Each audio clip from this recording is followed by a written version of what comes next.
d'abord, qu'est-ce qui explique l'absence d'Ivan Demidov de la formation aujourd'hui? Est-ce que c'était prévu avant le week-end ou c'est sa performance d'hier qui explique tout ça? On n'était pas satisfait de lui hier soir. Un healthy scratch. Non, on s'est rencontrés après le match. Puis on voulait... bon, évidemment, il y a eu une grosse performance. On a réfléchi au risque qu'on prenait de jouer un deuxième match si c'était nécessaire, de l'utilité. Il y a eu un gros été, il a patiné beaucoup.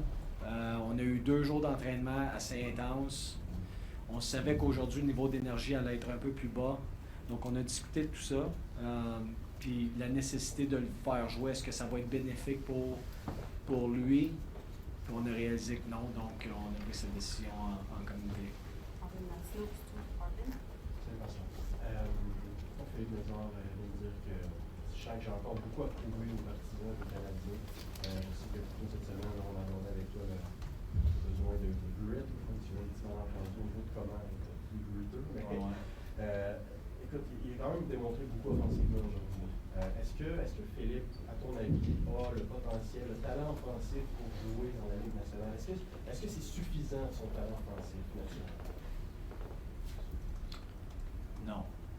C'est pas suffisant. Le talent offensif d'un joueur, il faudrait que tu sois dominant. Puis je parle d'une dominance extrême pour juste... La game d'aujourd'hui est trop rapide. Puis les joueurs sont trop bons pour juste se fier sur ses qualités offensives. Donc, on sait qu'il l'a. Il peut encore l'améliorer. Puis dans son cas, à lui... C'est de jouer avec le même pace sans la rondelle qu'avec la rondelle. Il peut jouer au centre, peut jouer à l'aile, mais on veut qu'il soit capable de pouvoir défendre. Puis le meilleur exemple que je peux te donner, c'est Lane Hudson. Il est capable de défendre malgré avoir un physique un peu plus petit que les autres. Il faut trouver cette façon-là avec Mesher. Mais c'est un gars qui est coachable, il veut prouver, il travaille fort. Il s'est blessé l'an passé, il a perdu du temps, il manque un petit peu de millage. Donc on va voir là où est-ce que ça va venir tout ça.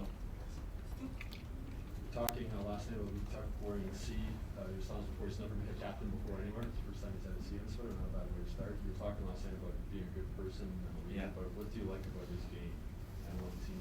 He's an honest player. He does the simple things.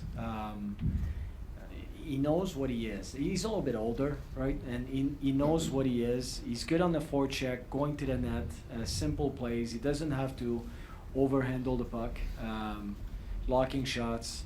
And it sounds simple, but it's hard to do consistently. It's a hard job. And it's a game that you play 12 to 15 minutes.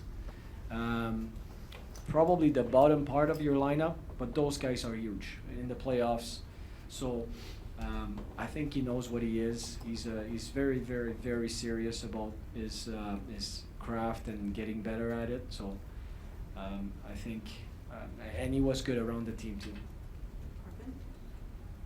If I could just quickly follow up on Mesher, tonight, actually both games actually seemed to be really consciously finishing every hit he could. Is that something that you saw in him before? Is that a result of your guys' messaging to him as to what you'd like to see more of from him? The way, I mean, our message to the players is when we don't have the puck, we need it back as soon as possible. And how Jacka is going to do it and Mesher is going to, it's going to be different, right? So the 2 different guys, 2 different styles, 2 different size, and for Mesher to get the puck back, it's going to be about speed, winning the puck battle, and getting in front of the player. For Flo, it's maybe finishing the man, physically being stronger than the other guy. So, but what I like about Philip is he's got the intention to do it, to get better at it. So, but we're gonna work with him in that area. Sometimes he doesn't have to be as physical as he is right now, or he wants to be, to get the puck back. Because the goal for him is getting the puck back, and how you're gonna do it doesn't necessarily have to be a hit every time. Sorry, but I get one more. This is your first exposure to vintage horror. the game situation. I'm just wondering what you, speaking of undersized guys who can be physical, I don't know what you thought of how he played in this environment. I didn't hear the Roar, first. number Oh, 96. yes. Okay, yeah. Um, Quite impressed. So we played at 7 last night, and the few hours that we had in between the two games was limited, right? And Toronto played at 1 o'clock yesterday, so they had a little bit more time. So these are facts. And we pushed them hard. The first 2 days we don't hold back, even though we know we're going to play 2 games in 2 days.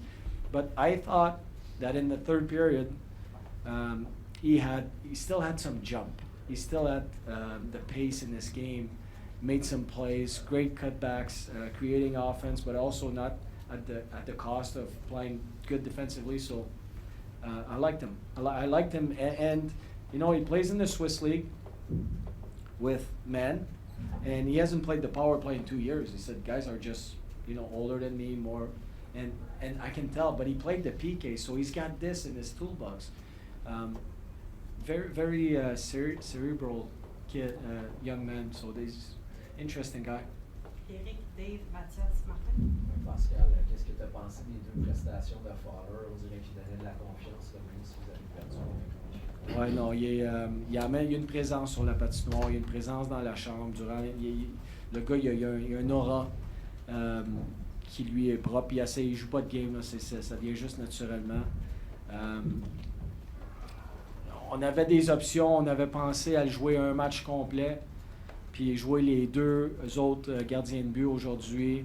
On a discuté de le faire partir, les 2 matchs. Finalement, on a décidé de faire ça. Il a parlé des scénarios, puis il était confortable avec ça. Donc, j'ai aimé comment il a réagi, j'ai aimé comment il est agressif dans le net.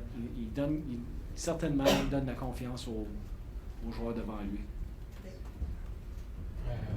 Pascal, Salut. Windex se décrit un peu comme un couteau suisse. Aujourd'hui, fabrique des jeux, distribue des coups d'épaule, responsable défensivement. Est-ce qu'on a vu pas mal un peu le package qu'il peut offrir selon toi? Tu connais? Là, Il y a un shift en deuxième période. En première période, juste avant le premier combat. Il bloque un tir, il gagne une bataille, c'est une race, c'est une course pour une rondelle libre. Il finit son shift avec une mise en échec, s'en vient au banc. Puis ça, mais s'il se concentre à faire ça, s'il est capable de faire ça constamment, encore une fois, ce que je disais de Tuck tantôt, c'est difficile de faire ça constamment. C'est relativement simple, mais c'est difficile à faire. Je pense qu'il se donne une vraie bonne chance de graduer. Donc. Mais on est en effet, c'est un gars qui peut jouer au centre, il peut jouer à l'aile, il peut jouer en avantage numérique, des avantages numériques. Mais je pense qu'il va falloir qu'on le spécialise un petit peu plus pour lui donner une meilleure chance de graduer.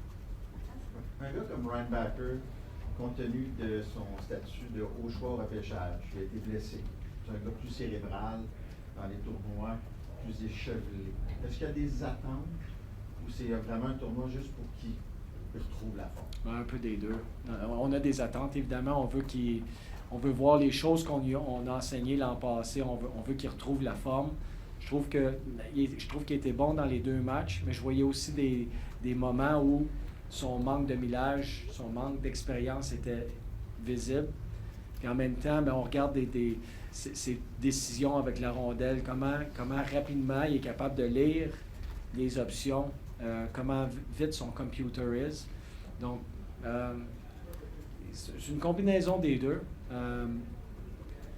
Puis c'était aussi d'y donner des minutes là, avant que le camp commence, là, à enlever cette trouille-là dans son cas, lui. Fait que défensivement, le fait qu'il ne soit pas dominant, comme Darvalo aujourd'hui, tout ça, c'est pas un souci.